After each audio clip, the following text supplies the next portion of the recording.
The I Only Listen to 90s Music podcast is a show for 80s babies who were 90s kids. If you were a No Limit soldier, then this is your show. If you believe that Cash Money is not an army but was a Navy, this is the show for you.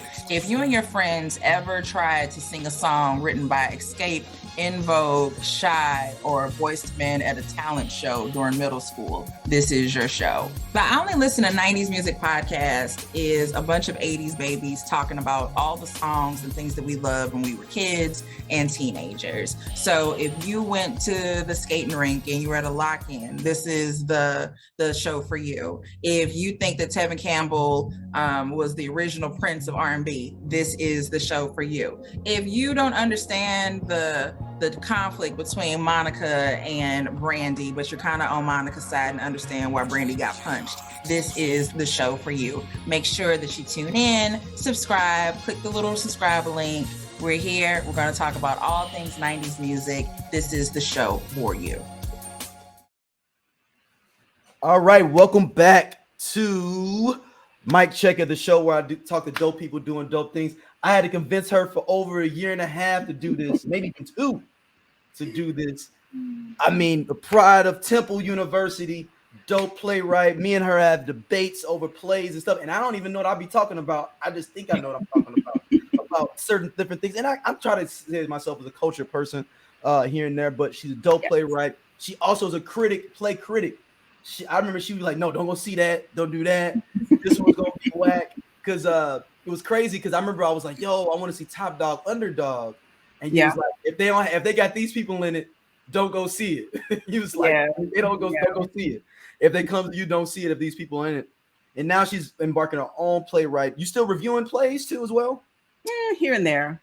Not I as much. more on writing now. On the writing thing. My own stuff, I mean. So we're going to talk to my homegirl, Brandy Victoria. Thank you for coming on my Checka. Hey, woo. Thank you for having me. DC, though, right? You're originally from DC, right? Maryland, yeah. So you don't claim DC? Is Maryland? You can't claim, if you're from Maryland, you can't claim DC. You gotta differentiate. Really? So you got so what you were from, like what part of Maryland you from originally? That was PG County. Yeah. So but you can't, but don't y'all say y'all from DC though? If you're from PG, you say you're from PG. You don't claim DC. Dang. You're not technically from DC. But it's like the biggest metropolitan area there, so why wouldn't you claim the closest city? I mean, because DC and Maryland have different personalities. It's a different vibe. You cross that line, it's a different energy. So and it's only it's all love though, but it's all love. But it's just it's like one street that crosses over PG County to DC, and you're talking about it's a different vibe. I'm telling you, it is though.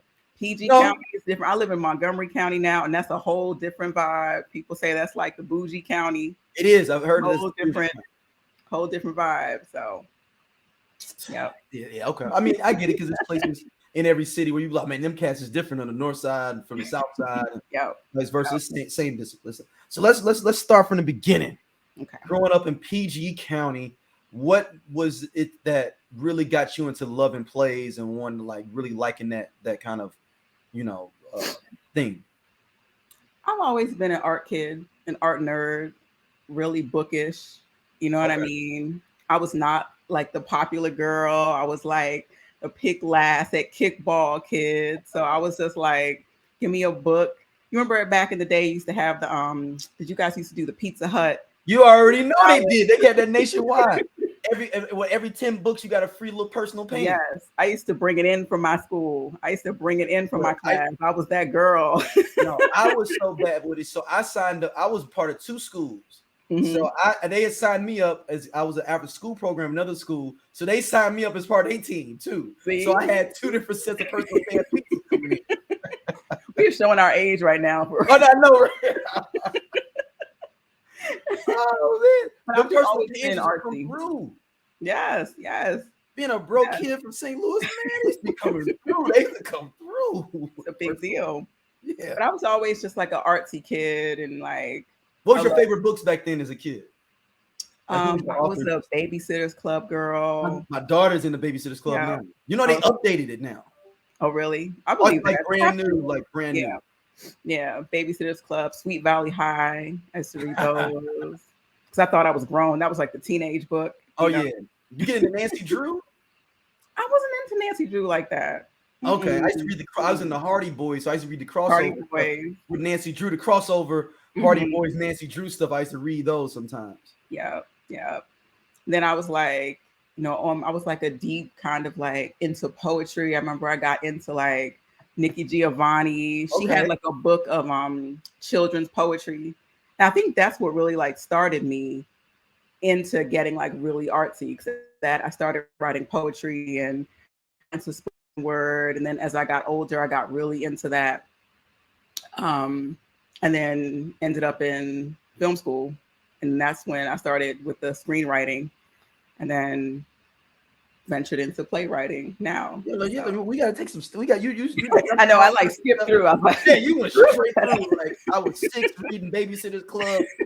I went to playwright. Like, good night. God bless. Good night. Like we out. Juices. So what? I mean, what was it? So when you were like going through high school, was you like the play kid, like working on the plays and what was the drama kid? What they call the drama kid? I was a little bit of a theater geek. There we go. Yeah. Not heavy, but I was in it. I was more like very militant. I was like the pro-Black, president of the Black Student Union. Okay. I was that kid, So I was real into that. And like I said, I do spoken word, and it was always like the Black man in America. You know what I mean? Right. Always those kinds of. Have the word white. White. Exactly. It was always that kind of stuff. So that because when we was in high school, slam poetry started becoming big. Yeah. I was really into that. I thought I wanted to be on camera or like a performer for a while because I always talk about I did Teen Summit. I was on that show. Do you remember? Hold on, let's go back. Well, okay, Teen Summit. So you were on Teen Summit. I was terrible though. I learned. I was like, oh, this is not. So hold on. So were you on there with the original crew? No. So when they had the second set, what was the other dude? Because the original was Ananda and the other Ananda. So I came on the year before I came on. It was Ananda and Dejour. Right. I came on when it was just Dejour, when he was just the host. Wasn't it another dude that wore glasses that came? Was that when we was already going in college? We were already gone by that point. Okay. Yeah. Okay. Yeah. But I wasn't good. I was more interested in what was happening behind the scenes, and like the show was live, and I used to miss my cues, and they used to be like tearing me up after the show. I'm like, I'm sorry. That was not good. So there's places on YouTube that we can find you on Teen Summit. You won't find it. Why not? I've searched myself just to make sure. No. But okay, what was the musical guests? That's what they be on. That's what be on YouTube. Well, do I want to tell you that then? Yeah, I know there's something somewhere because I actually I had left Dejour a message on Instagram, and of all people, Ananda responded to it and said that she had seen me on something, like seen me on one of the episodes. I was like, where'd you see it? But she never got back to me about it. So I was like, I know there's an episode floating around somewhere. What's some of the musical guests when you was on there? Missy. It was a lot of cool that's people. Definitely online somewhere. Yeah, Missy, LL Cool J. I remember that one. I have a VHS tape of LL Cool J on that one because I interviewed him on that one. Outkast. I almost got fired over Outkast. Why? Because I stopped following him around. Like, get yourself together. I almost got fired because Ray J came. And so they sent us into the green room to talk to him, to do like a pre-interview. And his mother was his manager at the time. And so, she looks at us, we're kids. So she's looking at us like we're kids. And there was a McDonald's up the street. And so she was like, y'all want something? So we were like, yeah, let me get a number 2 with orange juice. And like the producers came in and were like, what are you doing? And we're like, what's she making an order? but she was looking at y'all like kids, like, I take care of the kids. Yeah. We're so goofy. We're like, okay. So you almost got fired repeatedly from Team Summit. Yeah, pretty much. Pretty much. They started putting me on field shoots because those aren't live. So if you mess up, you can edit it. They were just like, just send her somewhere. So I was like, okay. I wasn't good at all. But I wouldn't take it back. It was like the most fun I ever had and the most learning I got out of it. And I think it helped me. I think that's the reason that I ended up going to film school in college. Yeah, I think that's, that was the biggest influence. The like, I want to go to film school. Yeah. Dang, so Teen Summit. So then you end up going to Temple. Why'd you decide on Temple for film school and that route? I liked Temple's program. Was at the time, they've changed the program since then, but it was focused on the independent filmmaker. If you go to Benny Boone came from, right? Benny Boone went there, right? Did he? I didn't know that. Yeah, because I remember when I was looking there for graduate school, I found out he went there. Oh wow. Yeah. But their program is focused on the independent filmmaker. So you learn a little bit of everything. So you come out, it's like a jack of all trades versus like having one concentration. And at the time I like that. So he went to, but he's like 10 years older than us. So he went to Temple. Yeah, we got some cool alumni. We got Tamron Hall. She went to Temple. And Tamron Hall went to Temple too? Mm-hmm. Jill Scott for like 5 minutes went to Temple. I mean, yeah. I can see that. I mean, Temple's Bob in Saget. Yeah, Bob Saget. Yeah. That's a different one right there. Rest in peace, brother Bob Saget. Wow. Yeah. So, with your experience there in film school, why didn't you decide like, oh, yo, I'm gonna go? Like, while you're there, what made the switch from you to like, I don't want to necessarily be a screenwriter or a director to go into the play route? So, my whole journey it's all over the place, but it makes sense to me now. At the time, it didn't make sense. I came out of school and I worked in production, mostly in DC, but a little bit, for a while in Philadelphia, then DC, and then I would freelance in New York and all over the place. And I just burned out. I always looked at screenwriting as sort of just like a side thing. I didn't really take it seriously, but I took the production side of it seriously. And I realized like I'm a decent screenwriter, but I'm a much better playwright. When I started playing around with it, I'm jumping around, but when I started going to started reviewing plays, I started to recognize that my writing style was more suited for playwriting than it was for screenwriting. So I started playing around with it. Then I was like, oh, okay. My style is it's a little just more artsy and, cerebral. And what was it about being on the production side and working in production jumper? What was it about that burned you out? Long hours, really long hours. And that's an industry, at least when I was working in it, it was completely male dominated. It was completely white. And I would find myself in spaces where I'd be the only woman, the only Black person in the room. And I felt it, and it's who kind of a business. It's a really small world. It's a really small industry. So, building relationships is really important. And it was exhausting being the only Black person, the only woman trying to build relationships with people who, quite frankly, were sexist, were racist, were, they were what they were, And so I had a lot of instances that probably in this like Me Too era wouldn't fly today, but were kind of overlooked, or just treated as like, well, that's par for the course. That's just the nature of the industry, And I couldn't do it. I was just like, I don't know if this is for me. So let's try another route. Let's figure out some other way to still keep the artistic part of me alive, but just in another way, in a new way. Wow. It was just the gang, that time, it was just the hustle of it. It wasn't, you didn't have a lot of, like you said, a lot of spaces for women to be comfortable in as much. Yeah. So like, just people treating people shitty, like yo, you know. I remember doing a shoot. It was like, it wasn't it was this like senior citizens commercial. It's a commercial about senior citizens and something about like, I don't know, life insurance or something like that. And I Loan your was life. I was like a production coordinator. It was something like a more like entry level production assistant, production coordinator, talent coordinator kind of position. And the only Black person there, the only woman in that position. And we'd been working for maybe 12 hours and had not stopped the whole time. Damn. And we were at the last scene of the day, the last shot. And I look around and all the PAs are sitting down. And so I'm like, oh, okay, I guess it's cool for us to sit down while they're finishing this shot.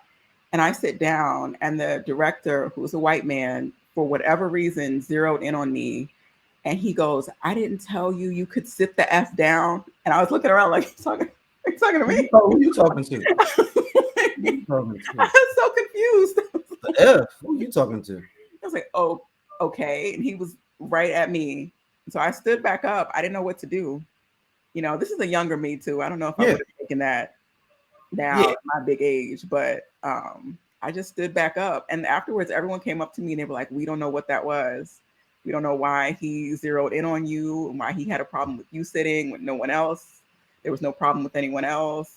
It was stuff like that that happens all the time. And it was obvious to other people as well that yeah. I mean, and I had heard that he, you know, was not that keen on having like Black staff. I'd heard that rumor, you know, and someone had actually really fought for me to get that job. So, you know, that's my guess. I can't say 100%, you know, for sure, but that's my guess. Is he still working in the industry? Mm-hmm. He's still around. Mm-hmm. Is he doing commercial still, or is he doing like feature? Mm-hmm. He does like a lot of local commercials, PSAs, like government, industrial. I mean, no disrespect to anybody doing local stuff, but it'd be different if he ended up being like, that was Quentin Tarantino. Like that. I know, right? I'm glad he stayed, and I'm not saying there's nothing wrong with the local commercials or anything. I'm just saying I didn't want him to become nothing bigger. Right. But you know what though? To be fair, you know, when you go to college, I think I was so focused on technique. I was so focused on the technical. I was so focused on learning how to edit or learning how to shoot that you don't think about what it takes to actually work in the industry, personality wise. You know what I mean? Being assertive, standing your ground, knowing how to network, knowing when to be diplomatic. Like, you don't necessarily learn those things in college unless you have the mind to learn them. You know what I mean? And I didn't. I was just so focused on technique or the technical, the actual craft, that I wasn't as prepared as I should have been going into the real world, you know. And so were most of those other PAs, were they also people that already went to school as well, or was it some people you like, dude, how we doing the same gig and you ain't got no? It was a mix, you know. There were definitely people who knew people who've gotten in the door that way, which I'm not really hating on that, you know. No. I ain't, can you knock the hustle? Yeah. So I mean, it was a mix, you know, for sure. Yeah. So then after you was like, man, I'm out of production, I ain't doing that. How did you get into play reviews? Like I know obviously there are reviewers, but I don't even know how you would even get into it. Like, how do you who do you hit up like, hey, I want to review plays? I loved plays. I went to see plays all the time, but it gets expensive going to see plays a lot. And I was cheap. And I was like, someone told me you can get comp ticks if you write reviews. So I was like, oh, I can write. I'm a great writer. And so I just started searching around for reviews. Like, I started searching reviews and I found the publications that were putting out the reviews. And so I contacted them and was like, do you need more critics? And they were like, yeah, come on. So that's how I started. Really? Like you was trying to be cheap at first? Yeah, that's what initially started it. I was like, I love theater. I want to see as many plays as I can, but I'm not trying to spend $90 a pop every play, you know, 90 plus, depending on the play we're talking about. Depending on what it is. Yeah. So for you, like, so when you're reviewing plays, what do you look for in a play to be like, oh, this is stellar? This just, oh, this is cool, and then this is like bad? Like, what are like kind of the things that you look at like, oh, okay, that was dope, or like, you know, like, do you go review Set It Off, the play, you know, when it comes to your city? I would review that, but I go into it with a certain with a certain New Jack mentality. City. Yeah. No, but you know what though? It's cheesy as it may seem. Like, I look for two things in particular, like how it makes me feel, and if it achieves like that suspension of disbelief. If you can do the production so well that you take me out of it, that I'm not paying attention to, I don't even notice the transition that just happened. You know what I mean? Or if you go see a play like The Lion King, they use puppets, but there are clearly people standing behind the puppet, right? But it's done so beautifully that your brain just blocks that out. You get into the story, you're not paying attention to the fact that there's a human being moving the puppet around. So if you can get me to buy into the story without noticing like, oh, that was a weird transition, or oh, that lighting changed awkwardly, or you know what I mean, this person doesn't seem like they're really fully engrossed in the role. Like if I'm not noticing those things, that's kind of one way that I gauge whether it's a good play or not. Or if I walk away feeling something like, oh, you know, that was. So it's not like you sitting there like, oh man, this Jaquarius Thompson thing is gonna be, you know, this way. You go into it actually with an open mind of like, just make me feel good. Yeah. Make me suspend myself. That's dope. Yeah. Yeah. Because I'm a snob when it comes to certain stuff. I'd be like, especially movie reviews. When I was doing movie reviews, like, I already know what this is gonna be. I mean, you do for some. I mean, you know, you do know what you're getting into for fish some grease. You know what that's pretty much. But you still take it for what it is. Like, right, and it can be good still. You know what I'm saying? Yeah. I could do a whole story about mama messing up the fish grease. It may be some, you know, Right. pivotal stuff that's in there I never thought about with the fish grease and mama. If it's a good time, it's a good time. Sometimes you have to just take it for what it is, you know. Do you feed off the crowd? If you like, damn, the crowd, like they're into it. Do you like, okay, well, damn, maybe it may not be nothing, but they feeling it. Yeah, sometimes I take my cues from the audience. You know, if they're cracking up at something and I'm not, I'm like, oh, what did I not register that everyone else registered? Or why did I register it differently than them? You know what I mean? I pay attention to that, you know, for sure. That's interesting. Yeah, because I remember forgot what play I was in. Oh, this has been years ago. It was maybe like a little local thing, and people was like shouting and stuff, like, "Get him, girl!" I'm like, am I on candid camera? This is bad. But you're probably going with this like intellectual lens, critical lens. You know what I mean? Everybody else is just like, we going to a play. We about to have a good time. Yeah. And that's definitely how they were with. And it was, I think it had I'm gonna tell you who was in the play. It was a David Talbot play, I believe. Yeah. Okay, I know exactly the kind of play then. Yeah. I forgot who was in it, man. Oh man, it's Albie Shore was in it. Okay, yeah, that kind of play. Yeah. And like maybe Brian White was in it. I can't remember, but this was like 10, 12 years ago. I was like, oh, y'all about this? Yeah. Okay. Well, shit, maybe it's me. I mean, I think that those kind of plays, I have an appreciation for them. They have their place. I mean, I think that they follow a formula. You know what I mean? I think they know kind of where to pull at the audience, and they very, very strategically go there. Whereas other plays kind of will take bigger risks, maybe. You know, and take bigger chances. Like, okay, we're going to trust. This is if I'm making a critique. I think sometimes that those plays don't trust that the audience will. Like, I almost feel like maybe overfeed the audience a little bit. And I feel like they don't think I'm smart enough for like. That's what I'm trying to get at. What I'm trying to get at. Yeah. They don't. Like, I can't get nuance. Like, he shot her. Like, okay, dude, I know. Like, yes. Come back home. She's dead. Like, it's fine. Like, I don't need. Yes. all that. Yeah. Especially with a play. Like, if they don't show back up, they did. Like, it's what it is. But sometimes that's all you want. You know what I mean? Sometimes you don't need it to be deep and philosophical and, you know, profound. Sometimes you just want to watch the show and have a good time, and you want it maybe spoon fed a little bit, and that's okay, you know. Yeah, and then, like I said, some of them are cool, like, you know. So what is a play that you saw and you were like, you thought it was bad, and it was like, yo, this was actually fire? I reviewed this play called Red by, oh my gosh, I just forgot who wrote it. That's terrible. But it's about the painter Mark Rothko. And I was just like, play about a painter. I was like, I guess. But oh my gosh, the physicality of the play. So basically it's a story about the painter Mark Rothko and one of his apprentices. Is that a word? Apprentices? Yeah. His apprentice. And the relationship that they form, and how the apprentice is sort of just like, you know, almost like worships him, and how they're building this relationship. And but they physically paint on stage. If you've seen a Rothko painting, you've seen them before, whether or not you know it. Like they're like these big, just blocks of color, just big blocks of color.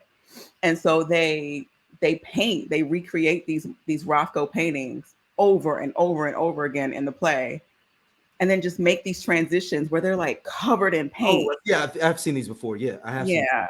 Yeah. They're like, but there are scenes where they're like covered in paint, and then they somehow transition and come out in the next scene like just totally washed off and clean and like in a whole different headspace. It was just the way they just transitioned from one scene to the next. It was beautiful. I was not expecting to be into that play, but I loved it. Wow. And was it just a 2-man play? Mm-hmm. Yeah. So how do you like, do you think those are harder to do, like the 1-man plays, 2-man plays? Are those more harder or easier, you think? And we'll get into kind of your writing as well after that. Are they easier to write, you mean? Yes. Or are they easier? Yes, I think that the fewer characters, the easier. It's less personalities to manage. My dream is to write, you know, like a play with a bunch of characters. There are a couple plays that I really like that do that well, but I'm not there just yet. A good 4-character play is my max right now, 4 or 5 characters.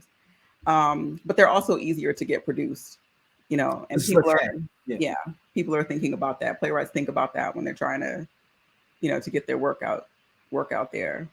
And I think that's why I'm a better playwright than I am a screenwriter, because I like writing those like smaller insular stories where it's about 2 people, the 2 people over the course of one day. You know, I like writing those kind of plays, you know, where all you really need is a living room and a kitchen or a park or something, and that's the story. So those are my favorite to write. Yeah. So before we get into your writing, who is some of your favorite playwrights? Like, if you like, yo, this is like the GOATs. Of course, people like the greats like August Wilson and Lorraine Hansberry, and, you know, Tennessee Williams. I'm a little bit obsessed with him. More contemporary, I like this woman named Jackie Sibley's Drury. She just has like a kind of like experimental kind of style. Lynn Nottage. What's her name? Jackie Sibley's Drury. She's dope.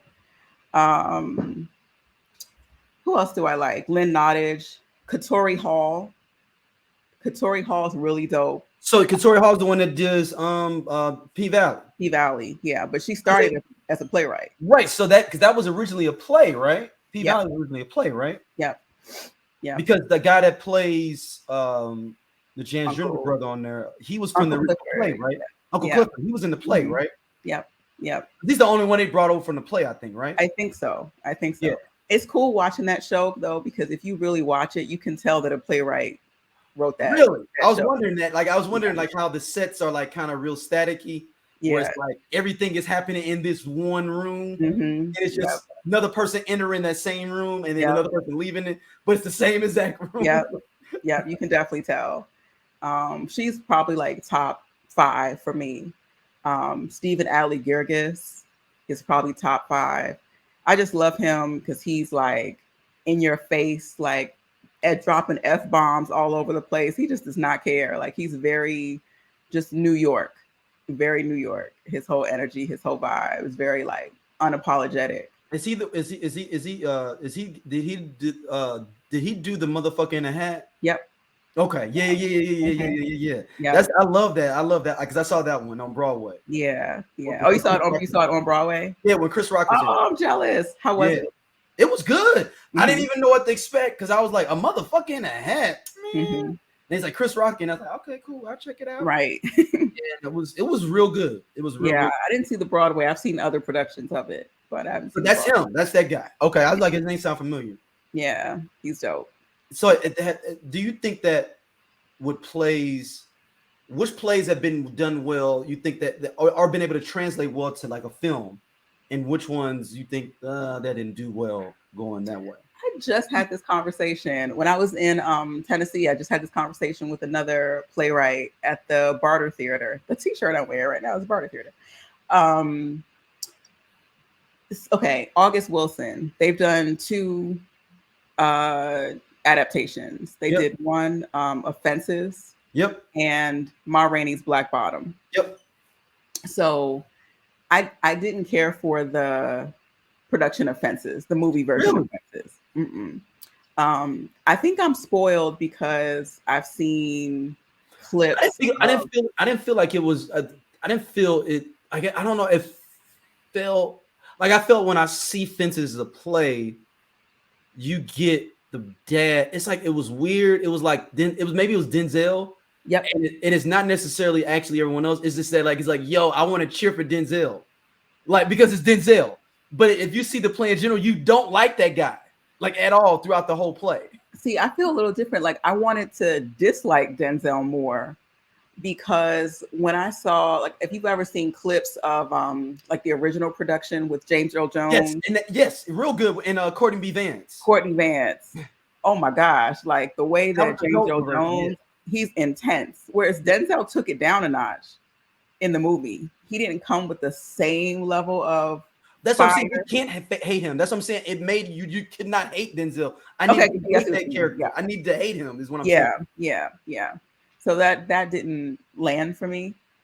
But I really liked Ma Rainey's Black Bottom, even though I could feel that it was a play watching the whole movie. I just like screamed play all the whole room. Yeah.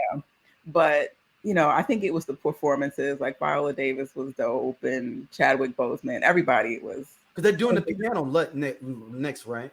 I think that's coming. The piano.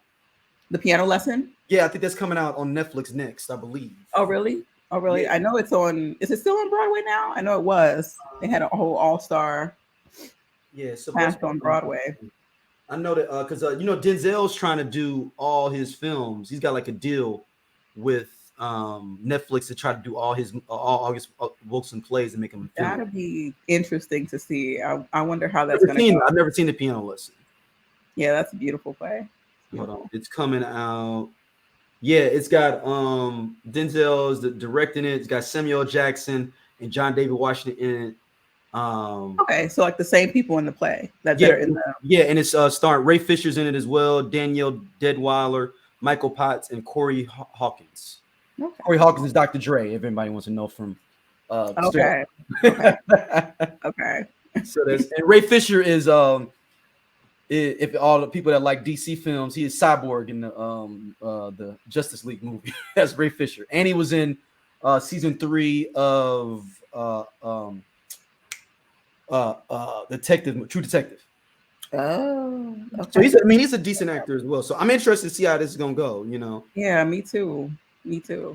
Yeah. So so is there any other plays that you think? Or let's get back into this question of like plays going into film, like where it's like I didn't like that or I like that. Like you said, you like Ma's Rainy Bottom. You didn't like the way that Fences was. Yeah. Any other ones that you liked the transition? I don't know. Those are the 2 that really come to mind. Yeah.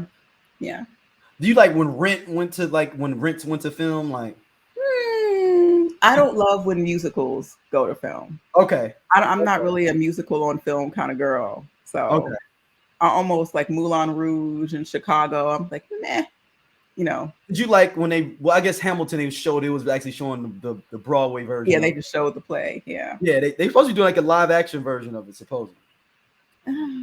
Like a movie version of with the singing and stuff, but like in the sets and everything.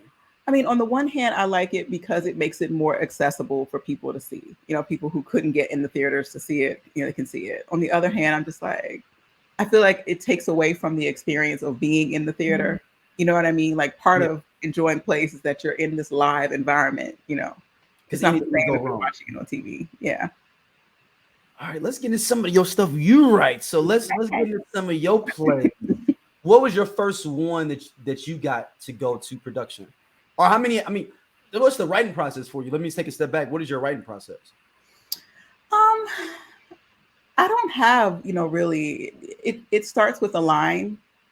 Sometimes I won't even know what the story is. Like a line will pop in my head, and I'll write the line down, and then I'll revisit it, and then I'll start building around the line.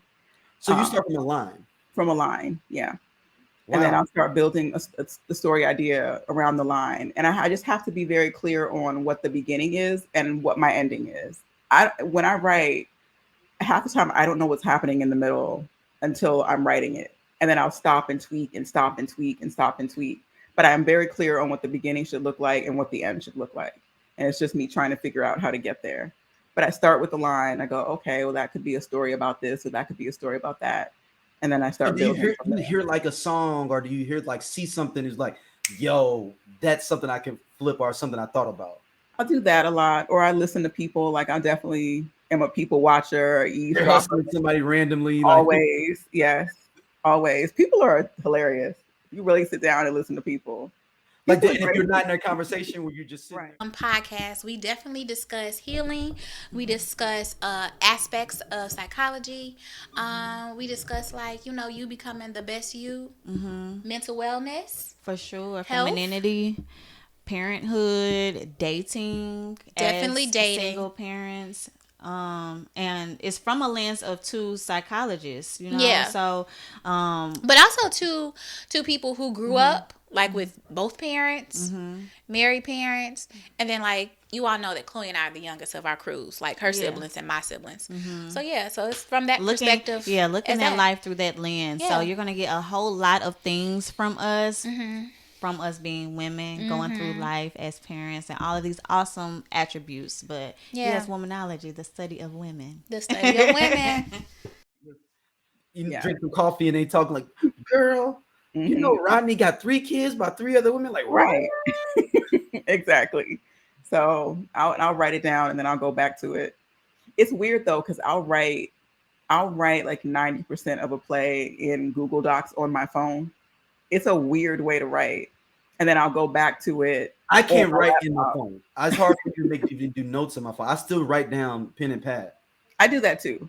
Yeah. I still write down on paper. But it's because the ideas will just come to me whenever. So I'll, a line of dialogue might come to me. So is it stitched out randomly? You just kind of move it together at some point? I'll start moving it around all over the place. And that's usually when I go to my laptop, and then I'll start cutting and pasting all over the place. But yeah, it starts with my phone. And then my ideas, I'm a night owl, so my ideas will come to me. I'll wake up at 2 a.m, oh, got an idea. And then I'll just pick up my phone real quick and just start writing it out and go back to sleep and, go back to it. So how many have you written that's not been produced yet, but I'm so period. How many plays have you? Not many, maybe like one act plays. I've written maybe 6 or 7. That's a lot. That's a lot. That's not a lot. But a one act play can be something like 15 pages or 60 pages. You know what I mean? So mine kind of run the gamut. And then I have one full length that I don't love, and I'm working on. It needs work, is what I should say. It's not that I don't love it. It just needs work. And then I have one that I'm working on now. So that's I'm still very new. Very new. So but you had some go to production already, right? So yeah, let's talk about those. The one went to production. The first one was okay. So actually, there was a contest that I saw that was run by the Southern Repertory Theater of Louisiana, where they were doing pop-up. This was during actually COVID, and they were doing pop-up shows, and they were doing them all virtually. And so you could submit your play, and then if they picked it, they would produce it virtually. So I was just like, oh, let's just try it and see what happens. And it was a play about eavesdropping. Oh shit. And that got produced. And then after that, I started thinking like maybe I should. How many people were in that play? Like, what was the size of that? It was a 2-act play. Okay. Yeah. And I had written before, like I had been writing for a while, but I started taking it more seriously once I started getting some attention, you know. And then I wrote. I'd written some other stuff, but I submitted Wild Horses. A play called Wild Horses to a lot of places. And that play like immediately got attention, like immediately. It's going to be published in this literary journal called Obsidian in a couple of months. It was produced at the Obsidian Theater Festival in Detroit, the Abington Theater in New York, and there's one other that I'm blanking on right now. But that was probably has been my most, I guess, like successful. And that one got an actual production, not just, it got a virtual production, but it got an actual full mounted. So have you been to every city to see it in each of the cities? I've only been to, it was in Arlington, the Little Theater of Arlington. In Texas? No, in Virginia. On Virginia. Arlington, Virginia. I went to that show. And I went to a show of another play I wrote called Worlds Beyond Wise in Abington, Virginia, which is right on the Tennessee border at the Barter Theater, which was like Bristol and all that stuff over there, right? Yep, right out there. Yep. And that was amazing. That made me be like, okay, let me really like take this seriously and see where I can go with it. You know what I mean? Because I think that was the most. There were, 300 people there for a new person. That's great, Yeah. And people responded. Like I could feel the energy from the audience, and people. And it's not nobody knew who you were, so you could really get the real energy from the people. Because it's not like, oh, she's sitting right there. Right. So people laughed where I wanted them to laugh, and got emotional where I wanted them to get emotional. And the actress, her name is Rita Cole. This was a one-woman piece. Rita Cole, she's amazing. I think her Instagram is I am Rita Cole. Everybody follow her. She's amazing. But yeah, and there've been a couple other shows. I did one called Rogues in Texas. Yeah, there've been a few. So have these people met you, or if you walked up on the street, they wouldn't know who you were? Some of them I've met. Some yes, some no. We all like the community, don't you? That you just be like, they don't even know who's doing what. I mean, yes. It depends on how well the show went, whether or not I want you to know me. True. But I haven't had any terrible shows. There was one that was weaker than the others, and going back to like what you and I talked about before everything, before we started, in terms of like how involved I am in the process, that was a learning experience for me, because I was very hands off. I was just sort of like, oh, you're producing my work, yay, okay, go do it. And I didn't really sit down and talk to the director and make sure that she understood the work. And understood notes or anything like that. Yeah, I didn't do a whole lot of it. I asked her to explain the play to me, like to make sure she understood it. And I kind of just trusted her at that, when I really should have sat down and gone through it with her and attended a few rehearsals, because there's some of the nuance was missed. You know what I mean? Some of the jokes they were delivered a little awkwardly, that I could tell she didn't understand the joke, or she missed the joke herself. Oh, the director. Yeah. Oh, wow. Okay. Yeah. Okay. So, and I knew that because when I saw the show mounted or produced someplace else, they were spot on. Like they understood it completely. And it was a totally different response, totally different energy. So I knew that I hadn't done my work. Did you do the work on that one? Did you talk to them more? Okay. You gave them a little bit more hand holding at the beginning with that next time. Yeah, for sure. Hey, so what's next in the brewing up for you? Like you got, what can people be looking for? I'm just writing a lot and applying for residencies. I'm really trying to just like hone my craft and get stronger and build up my community. Like I said, the play Wild Horses will be published in a couple of months in the journal's called Obsidian Literature and Arts in the African Diaspora. I think I said that correctly. And that should be out. It's actually issue 48.1. So it's Obsidian. What's the name of it again? Obsidian. Hold on, I'm going to tell you because I totally forgot myself. Obsidian Literature and Arts in the African Diaspora. Yeah. They out of Norman, Illinois. Yeah. Okay, they brought up the road from us. Yeah. Is that Illinois State? Okay, university. Yeah, so that'll be out pretty soon. So that's really what people can look forward to. And hopefully I'll like I said, I've been talking to different theaters and seeing what we can do. So we'll see what happens. I have to plug you with the my person over at the Black Rap here in St. Louis and see. Yes. Yeah. I'll connect y'all on IG. Yes, for sure. So this is our last part. This is the toughest part of the interview. Okay. We called "Is This or That?" You got two different things you could choose, only one. Okay. All right. First up, Lorraine Hansberry or August Wilson? August Wilson. Ooh, okay. Cosby Show or Different World? Different World. Okay, you're doing good. All right. Nas or Jay-Z? Nas. Okay, all right. Immediately. Yeah. You firing off on all cylinders. All right. Next up, Denzel Washington or Lawrence Fishburne? Oh, you got me. Lawrence Fishburne. Okay. Yeah. Are you one of those people that believe that Denzel Washington plays himself in every film? I want to see him do more character work. I want to see him like play a pirate or something, just something different. But he's gonna be Denzel's a pirate. That's the thing. See, that's the thing. That's why I say Lawrence. And I love Denzel, and that's not no slight to him. It's just I think that he's transcended so much that he is himself in every role. It's like I see Malcolm X in every role. I see Mo Better Blues in every role. I can see each individual character in newer roles, if that makes sense. Yeah. And maybe I've seen too many of his movies and watched them too much. That could be that too. No, I get it. All right. Next up, this is a triple threat match. All right. Okay. You got Juice, New Jack City, or Boys in the Hood. Okay, we can eliminate New Jack City. Ooh. Easy. Why? Why so easy? I'm not saying you're wrong, but just I rewatched it recently and it was funny to me. It is funny.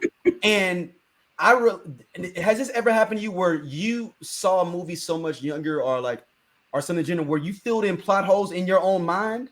Yes. That weren't actually in the movie? Like yes. Like, That's why I with Love Jones. When I watch Love Jones, I'm like, this movie is not hitting like it was. Or you fill in the plot holes like in your mind. You actually created some other stuff that never was shown to get yourself to the next scene. Like, yes. Okay, Juice or Boys in the Hood? Well, let me be self-centered and say Boys in the Hood because Nia Long's name was Brandy in the movie. Okay, fair enough. All right, The Wire, Snowfall, or God damn it, I'm lost my Power. Sorry. The Wire. Because you're from I was an extra in The Wire. What? Hold on. What season? I don't remember the season. I just remember there were two scenes. One, I'll tell you real quick. One, we were in a bar with McNulty, and he was drunk in the bar. With Bunk?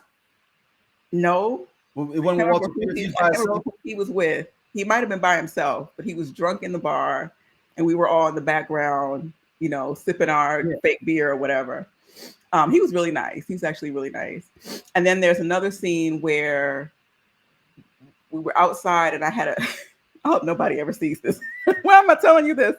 And I'm a Wire fanatic. I'm going to go right in there right now and pull out the DVD. You'll probably find it. There's a scene where they start shooting. We're outside and I have a baby carriage and I start running with the baby carriage. Who was shooting? I can't remember who. It was like, that whole crew, that whole. Yes. Oh, so this is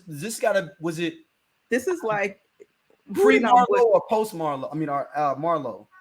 This was, I'm just trying to remember who was in it. It was all like the corner boys though. So it was like, who's the what was it? Was it with Michael, not Michael, with Michael B. Jordan in them? No. After them, so it's the second set of corner boys when they had like naming, what's the old boy Mac Wilds? It was it was around that time. Or That Christine Wilds, whatever his name is. With the school season. Yep, the school. Yeah. So season 4, everybody go to season 4, scope it, and just find out where she is running with a baby carriage. See somebody running bow-legged with a baby carriage, trying not to laugh. How did you even get into it being an extra in that? Because I thought I wanted to act. So I got in with it's Pat Moran casting. If anybody wants to do extra work in DC or Baltimore, Pat Moran. Pat Moran casting. Wow. Yeah. Okay. Then that's see, this is why we do the whole thing. This is that. All right. Next up, this one's gonna be this is blackness at the highest level. Barack Obama, Martin Luther King, or Malcolm X. Malcolm X. Okay. Dang, man. You ain't even been thinking. You didn't give me a chance. I have a whole thing around Malcolm X. I have a whole thing. Yeah. All right. Next up, this one's gonna take you to another place with this one. Hopefully. All right. Diane Carroll. Okay. All right. So you got that one. Mm-hmm. A triple threat match now. Okay. Eartha Kitt and my last person. Hold on. And Pam Grier. Ooh. Different era, 3 different kind of eras. Yeah. Diane Carroll's too classy for me. Really? Too classy. She said too classy. I need a little edge on you. Eartha Kitt. Eartha Kitt's a quirky girl. Lady Bird Johnson or whatever, right? She played Lady Bird? No, she slapped her. Oh, I was about to say, I was like, no, that happened. A lot of makeup. No, she slapped her supposedly back in the day. That's how she got blackballed. Oh, okay. Well, see, that makes me like her even more. Yeah, she got blackballed for a little bit because she got into it. They got into it with her like at some dinner or something and slapped her. I was like, oh, she's a gangster. Like they was doing housewives back then. Like, yeah, she's dope. She's a quirky woman. Was a quirky woman. Yeah. All right, Martin Lawrence or Will Smith? I just said, like, damn. It felt like it was 2 negatives there. Like I didn't even. It's like I didn't have an affirmative positive. Yeah, I was hoping for a third. Let me see. Will Smith. What, you don't like Martin? Because when I said Martin, your face kind of cringed up at the beginning. Like I hope it's somebody else. No, but I like them for completely different reasons. Okay. Yeah. But I like Martin though. All right. Chris Rock or Chris Tucker? Chris Rock. All right. He was pretty fast on that one. Yeah. Dave Chappelle or Eddie Murphy? Oh. My knee jerk was Dave Chappelle, but then I'm like, Dave Chappelle. We'll go with my first reaction. Yeah. All right. This is going to go old. We're going old school. Vanity or Apollonia? Oh wow, you did go old school. Now we really showing our age right now. Okay. Vanity for sure. Ooh, so you felt that Apollonia was just a little slide replacement for no reason. Yeah. That's like we all did. There's a version of Sex Shooter with Vanity singing it online. Oh yeah, not Apollonia. Yeah, it's a version with Vanity singing it. Okay. And it's pretty. I mean, it's not. It's like a demo version, so it's not like a version you want to like play because it's not polished. Mm-hmm. But it's like that. I'll look it up. Yeah, Rick James or Prince. Prince. Right. I'm obsessed with Prince. So you can pick him over Michael Jackson too, I'm assuming. No, I pick Michael Jackson during the day, Prince at night. Interesting. Okay. Oh, because you don't want to see Michael at night because you know. No, I'm just like Michael Jackson is party music, and then Prince is it's the nighttime or adult time. Yeah. Prince is adult time. Yeah. All right, this is our last one. Okay. On This Is That. This one is hopefully it stumps you a little bit. All right. Okay. James Earl Jones or Morgan Freeman? That is one that would stump me. James Earl Jones and Morgan Freeman.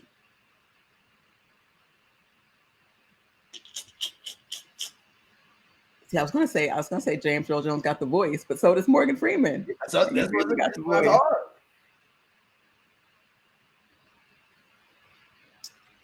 James Earl Jones is more just classic to me. We're gonna go with him. And he's Darth Vader. And come on. And he's Darth Vader. Exactly. Yeah. So before we wrap this up, tell us, do you have any plays that people should be checking out, like they're going to Broadway or anything where they like, if this comes to your area or if you can go to Broadway, check these out.